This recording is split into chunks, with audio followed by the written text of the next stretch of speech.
everyone! नमस्ते सेवन्ने सबैजनालाई। Hello guys, अभी हम लोग रूम जा रही हूँ। हम लोग अभी ब्रेक हो गया हम लोग का। दिवाली में सब क्यों, दिवाली भी अभी ख़त्म हो गया। कहीं का वेदर ऐसा है, इतना कितना 2 हफ्ता हो गया ना, 2 हफ्ता हो गया, 2 हफ्ता जैसे हो गया बारिश हो रहा है कंटिन्यू। रात में तो इतना भयंकर बारिश दे रहा था ना, बहुत ज़्यादा। अभी तो दिन में भी हो रहा था थोड़ा थोड़ा, अभी रुक गया है, फिर भी हो रहा है थोड़ा थोड़ा हल्का सा।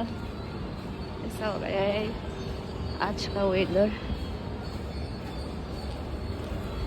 मिस किरण छाता ओढ्दै आउँदैछ। सो गाइस, यस्तै भइरहेको छ फिलहाल चाहिँ हाम्रो चेन्नईको वेदर।